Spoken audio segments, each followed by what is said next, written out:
귀한 찬양 감사드립니다. 코로나가 장기화되면서 사실 코로나의 일상하고 우리가 코로나 이전에 생활하던 그 일상하고 이제 어떤 게 진짜 일상인지 이제 혼란스러운 정도까지 좀 온 것 같습니다. 1년이 넘었는데요. 여러 가지 힘드시지만 우리 서로 돕고 격려하면서 또 이 싸움에서 꼭 승리하시는 우리 모두가 되시길 간절히 소망합니다. 이 시간에 재직하고 기관장 우리 헌신 예배를 드리고 있는데요. 작년에 이어서 사실은 올해도 우리 재직분들하고 또 기관장 분들께서 기관들이 사역하기에 참 쉽지 않은 상황인 것 같습니다. 그럼에도 불구하고 또 주님 주시는 힘으로 또 올해 한 해의 사역을 또 넉넉히 감당하시는 우리 모든 재직들 또 우리 기관에서 또 수고하시는 분들 되시기를 간절히 축원을 드립니다. 오늘 본문 말씀을 시작하는 누가복음 13장 10절에 보면 이렇게 말씀을 시작합니다.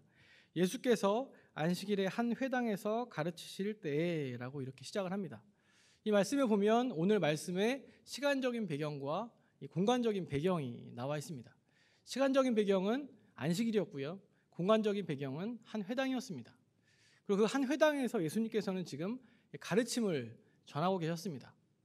그런데 그 회당에 누가 있었냐면 한 여인이, 병든 한 여인이 와 있었던 겁니다. 오랫동안 질병을 갖고 있는 한 병자가 와 있었는데 이 병자가 어떤 질병을 갖고 있었는지 11절에 이제 그 설명이 나와 있는데요. 이렇게 되어 있습니다. 좀 복잡한데요. 18회 동안이나 귀신 들려 앓으며 꼬부라져 조금도 펴지 못하는 한 여자가 있더라. 굉장히 설명이 복잡하지 않습니까? 성경에 나오는 여러 병자들에 대한 설명 중에 아마 제일 좀 길고 복잡한 설명이 아닌가라는 생각이 들 정도입니다. 우선 이 여인은 18년 동안이나 병을 앓고 있었습니다. 이 병자, 이 여인이 어떤 심신의 상황이었는지는 우리가 이 18년 동안 이런 병을 앓고 있었다는 것으로 좀 짐작을 좀 해볼 수가 있습니다. 한번 생각을 해보십시오. 어떤 가정의 한 가족 중에 이렇게 오랫동안 정말 어려운 이 병을 앓고 있다고 한번 생각해 보십시오. 그러면 당사자뿐 아니라 그 가족들도 굉장히 삶이 참 어려울 수 있습니다. 우리 교회도 보면은 좀 오랫동안 좀 질병을 앓고 있는 성도님들이 계시고 또 그분들을 옆에서 계속해서 극진히 간호하시는 분들이 계십니다. 그런 분들을 보고 있으면 뵐 때마다 드는 생각은 참 대단하시다라는 생각과 함께 또 얼마나 또 마음도 몸도 힘드실까라는 생각이 들곤 합니다. 거기에다 오늘 말씀에 나오는 이 병자의 질병은 앞서 언급한 대로 굉장히 복잡합니다. 다시 말씀드리면 귀신 들려 앓으며 꼬부라져 조금 더 펴지 못하는 상태입니다. 되게 어렵죠. 참 이 모습을 보면 도대체 이 여인이 앓고 있던 병이 무슨 병인지조차도 참 가늠해 보기 힘든 그런 상황입니다. 다만 기록되어 있는 대로 귀신 들렸다라는 것을 볼 때 이 여인은 정신적으로뿐 아니라 육신적으로뿐 아니라 영적으로도 굉장히 힘든 상태에 있었던 것으로 보입니다. 육신적으로야 당연히 굉장히 고통스러운 상태였던 것으로 보이고요. 그런데 그런 상황이 생각해 보십시오.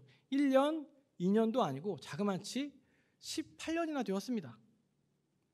한마디로 말하면 그냥 총체적 난국 가운데 사는 것이고 어쩌면 인간이 겪을 수 있는 어떤 가장 힘든 상황을 이 여인은 겪고 있는 것이 아닌가라는 생각이 듭니다. 이런 상황을 알게 되고 지금 이 장면을 한번 여러분들이 생각을 해보시면 이 다음 장면이 어떤 장면이 나올지 우리가 좀 예상을 해볼 수 있습니다. 우리가 알고 있는 예수님의 성정이 어떤지 안다면 그 다음 장면을 예측해 볼 수 있는 거죠. 예수님께서는 이 여인을 가만히 놔두실 수가 없는 겁니다. 예상한 대로 12절과 13절에 보면 예수님께서는 이 여자를 보시고 불러서 말씀하십니다. 여자여, 내가 내 병에서 놓였다라고 말씀하시면서 안수해 주셨습니다. 예수님께서 안수기도 해주시자 이 병이 나았고 이 여인은 하나님께 영광을 돌렸습니다. 여기까지만 보면 사실은 다른 예수님께서 하셨던 치유 사건들하고 큰 차이가 없어 보이고 별 문제가 없어 보입니다. 이제 모든 것이 해피한 것으로 보입니다. 그런데 여기서부터 근데 한 가지 문제가 생겼습니다.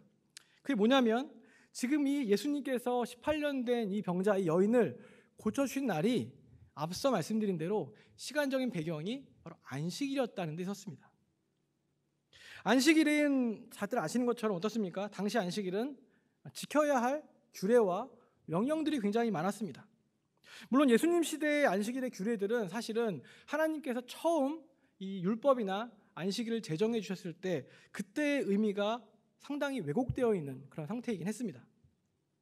무슨 말이냐면 안식일의 정신과 그 의미는 좀 희미해져 갖고 안식일에 해야 할 일과 하지 말아야 할 일들, 그런 율법의 규례들이 그 안식일의 의미와 정신을 대신하고 있던 시대였다는 겁니다. 다시 말하면 안식일이 어떤 날인지, 왜 안식을 이렇게 지켜야 하는지, 왜 안식일을 거룩하게 보내야 하는지에 대한 것은 사라지고 안식일의 규례를 지켰냐 아니면 지키지 않았느냐 뭐 이런 껍데기만 남아있는 상태였다는 겁니다. 이런 모습은 예수님 당시의 이스라엘은 우리가 알 수 있지만 또 그뿐 아니라 지금 2000년이 지난 지금도 남아 있습니다. 지금도 이스라엘에 가면 이 전통 유대인들은 지금도 그렇게 율법을 지키고 있고 지금도 또 안식일을 그렇게 지키고 있습니다. 안식일에 몇 킬로 이상을 가면 안 되고 몇 발짝 이상을 가면 안 되고 또 어느 정도의 짐을 들면 안 된다는 이런 규례들을 만들어 놓고 지키고 있다는 겁니다. 물론 그 사람들이 그렇게 열심히 율법을 지키는 그 열심과 충심에 대해서는 우리가 이해할 수 있고 인정해 줄 수 있지만 사실은 그들도 여전히 껍데기만을 붙들고 있다는 겁니다. 예수님 당시에도 수많은 안식일의 규례가 있었습니다. 안식일에 해야 할 일, 하지 말아야 할 일들이 있었고 또 이스라엘 백성들은 그런 세세한 사항들을 신경 써서 지켜야만 했습니다. 또 혹시라도 그런 안식일의 규례들을 혹시라도 범하게 되면 결국에는 안식일의 율법을 범하는 죄인으로 되었다는 겁니다.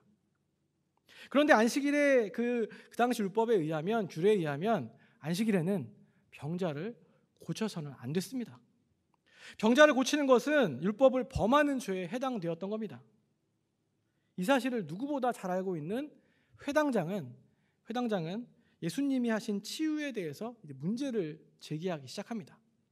14절에 보면 이렇게 나와 있습니다. 회당장이 예수께서 안식일에 병 고치시는 것을 분내어 무리에게 이르되 라고 되어 있습니다.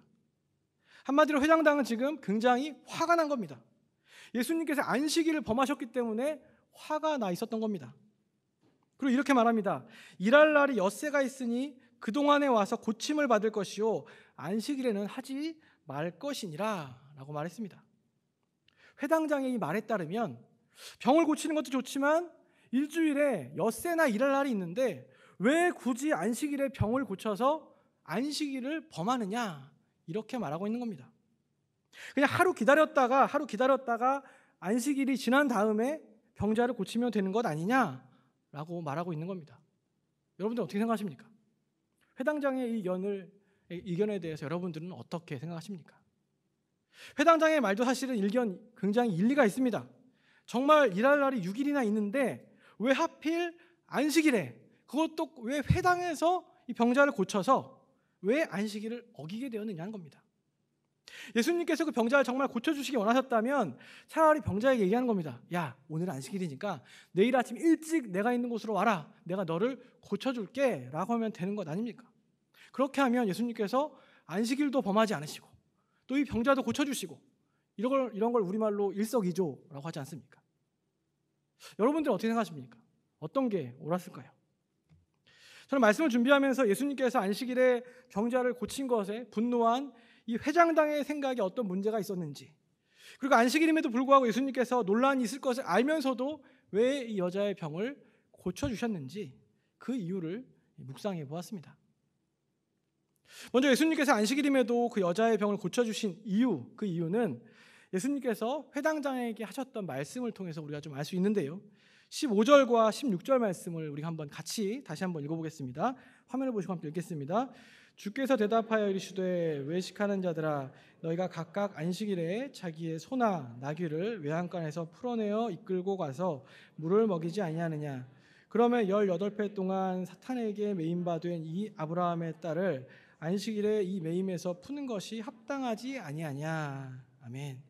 예수님 말씀을 통해서 우리가 알 수 있는 것은 무엇입니까? 예수님은 하루도 기다리실 수 없었다는 겁니다. 회당장뿐 아니라 제3자의 입장에서 보면 그동안 18년 동안이나 투병 생활을 했으니 그냥 안식일 넘어가고 하루 정도 더 투병 생활을 한다고 해도 그 다음 날 병을 고친다 해도 별 문제될 것이 없어 보입니다. 그러나 예수님께서는 그렇게 하지 않으셨습니다. 예수님의 생각은 달랐다는 겁니다. 18년이나 영적으로, 정서적으로, 육신적으로 심각한 고통의 나날을 보낸 이 여자의 모습을 보신 예수님은 단 하루도 지체하실 수 없었다는 겁니다. 그렇기 때문에 18년 동안의 고통에 쪄들어서 회당에 찾아왔던 이 여인을 예수님께서는 그날이 안식일임에도 불구하고 또 아무런 문제가 되지 않았고요. 당연히 그 병을 고쳐주신 겁니다. 예수님에게 그 당시 그때 가장 중요한 건 뭐냐면 18년이나 된 이 고통에서 이 여인을, 그렇게 신음하던 그 여인을 그 고통에서 자유케 하시는 것, 그리고 구원의 은총을 베푸시는 것, 그게 바로 그 당시 예수님에게는 가장 중요한 일이었다는 겁니다. 다시 한번 생각해 보십시오. 이 여인이 그동안 겪었을 고통이 얼마나 컸을까요? 정말 앞서 말씀드린 총체적 난국 가운데 살아왔습니다. 솔직히 그동안 18년 동안 살아온 것만 해도 대단한 거 아닙니까? 살아서 버텨주는 것만 해도 감사한 일이 아니겠습니까? 이 여자가 어떻게 회당에 오게 되었는지, 누가 회당에 데려왔는지는 알 수 없습니다. 그렇게 예수님 앞에 찾아온 이 여자의 고통을 아시는 예수님께서는 하루가 아니라 어쩌면 한시도, 정말 1분 1초도 지체하실 수 없었던 겁니다. 바로 이게 예수님의 마음이었다는 겁니다. 바로 이게 그 당시 예수님의 우선순위였습니다. 무엇보다 예수님은 이렇게 한 사람의 고통, 한 영혼의 아픔, 그 마음을 돌아보시는 분이라는 겁니다. 감사하게도 그 예수님이 바로 우리 주님이십니다. 그리고 우리의 고통, 우리의 아픔도 역시, 우리 자녀들의 삶도 역시 주님께서 돌아보시고 지금도 함께 해주시는 분이라는 겁니다. 반면에 회당장은 어땠습니까? 회당장은 논리적으로 그 당시의 상황에서 보면 회당장의 이야기는 굉장히 맞는 것 같습니다. 하루 정도 더 기다려서 병을 고쳐주고 안식일을 범하지 않는 것이 더 합리적이고 꽤 괜찮은 방법 같아 보이지 않습니까? 그런데 거기서 빠진 게 뭡니까? 이 회당장의 생각에서 빠져있는 것이 무엇입니까? 그것은 바로 사람에 대한 긍휼함입니다. 단지 안식일의 규례를 지키느냐 그렇지 않느냐가 중요했을 뿐이었습니다. 이 회당장은 율법에는 누구보다 충실한 사람이었을지 모르지만 한 사람의 고통과 아픔에는 별로 신경 쓰지 않았던 사람인 겁니다. 그런데 우리들도 교회에서 사역을 하다 보면 어떻습니까? 또 세상에서 살아가다 보면 예수님의 모습, 예수님의 마음이 아니라 회당장의 모습이나 회당장의 마음을 가질 때가 많다는 겁니다. 어떤 것을 지켜야 하고 어떤 것을 해야 한다는 것 때문에 그렇게 일하는 것이 충실해야 하기 때문에 정작 내 옆에 있는 사람이나 우리 공동체에 있는 지체들의 고통과 아픔을 보지 못할 때도 굉장히 많다는 겁니다. 나와 관련된 일이 아니면 사람 중심이 아니라 일 중심으로 우리가 굉장히 냉정한 사람이 되어 있을 때가 또 얼마나 많습니까? 특히 오늘 이 시간에는 재직 및 기관장 헌신 예배로 드리고 있습니다. 재직과 기관장들은 우리 교회에서 사실은 거의 모든 사역들을 중심적으로 하시는 분들입니다. 바라기는 우리들이 회당장의 마음이 아니라 예수님의 마음을 품을 수 있기를 간절히 바랍니다. 어떤 일을 해야 하고 성과를 내는 것도 중요하지만 그런 것들 때문에 우리 옆에 있는 지체의 아픔과 고통을 돌아보지 못하는 그런 일이 없기를 간절히 바랍니다. 한 사람의 지체를 더욱더 세밀하고 알뜰하게 챙기는 바로 그런 올해 한 해가 될 수 있기를, 올해 한 해의 사역이 될 수 있기를 간절히 소망합니다. 두 번째로 살펴볼 것은 회당장뿐 아니라 그 당시 유대인들이 갖고 있었던 안식일에 대한 오해입니다. 앞서 말씀드린 것처럼 그 당시에는 처음에 하나님께서 안식일을 제정해 주셨던 그 모든 의미가 좀 희미해지고 쇠퇴해졌습니다. 안식일에 해야 할 것, 하지 말아야 할 것만 남은 그런 상태였습니다. 그런 상황에서 예수님께서는 안식일임에도 불구하고, 안식일에 병을 고치는 것이 당시의 율법을 어기는 것임에도 불구하고 그렇게 병을 고치셨습니다. 그 이유가 무엇이겠습니까? 그 이유는 사람들이, 그 당시 백성들이 또 그 이후에 지금 우리들까지 안식일의 의미, 하나님께서 안식일을 제정해 주시고 우리에게 안식일을 허락해 주신 그 참 의미를 다시금 깨닫기를 원하셨기 때문입니다. 예수님께서는 공생의 기간에 이때 말고도 안식일 때문에 굉장히 많은 어려움을 겪으셨습니다. 안식일에 병을 고쳐주시거나 안식일에 어떤 일들로 인해서 논쟁을 하시기도 했고요. 이 논쟁 때문에 굉장히 위험에 빠지시기도 했습니다. 그럴 때마다 예수님께서 하신 말씀은 무엇이냐면 안식일의 주인은 바로 주님이시다라는 것이었고요. 또 안식일이 있는 이유가 뭐냐면 율법의 규례로 사람들을 힘들게 하기 위한 것이 아니다는 것을 말씀하셨습니다. 오늘 본문에서도 예수님께서는 회당장을 향해서 뭐라고 말씀하십니까? 안식일에 자기 소나 나귀를 풀어서 가서 물을 먹이지 않느냐라고 말씀하십니다. 그럼 그것은 안식일을 범하는 것이 아니냐는 겁니다. 다른 거는 안 되고 소나 나귀에 물을 주는 거는, 물을 먹이는 거는 괜찮냐라고 말씀하십니다.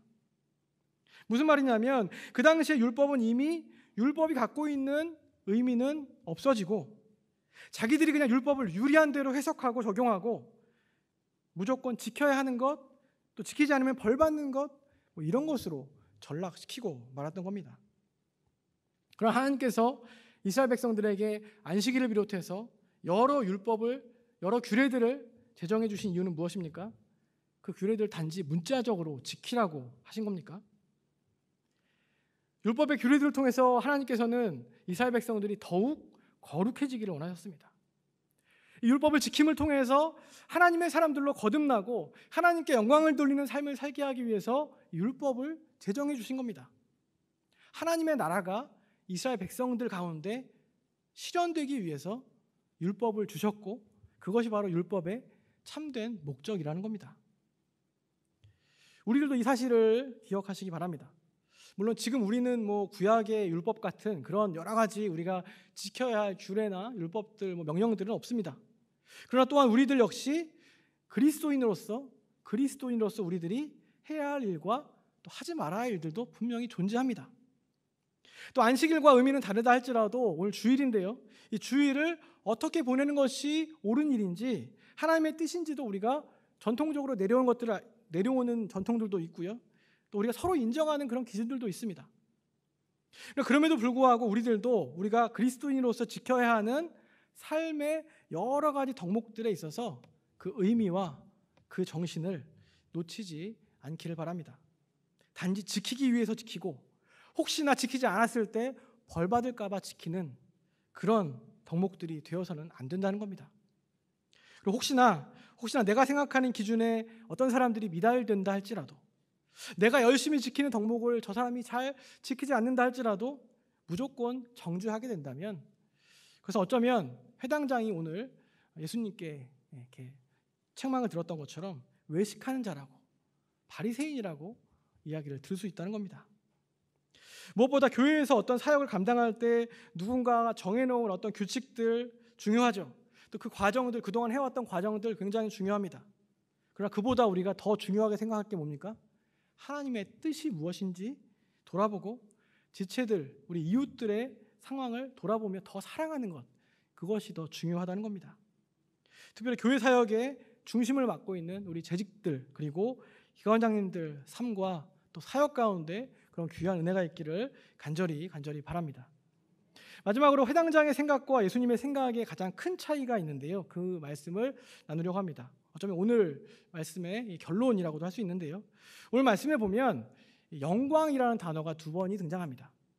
13절에 보면 예수님의 안수를 통해서 병이 나은 이 여자가 하나님께 영광을 돌리는지라 라고 되어 있고요.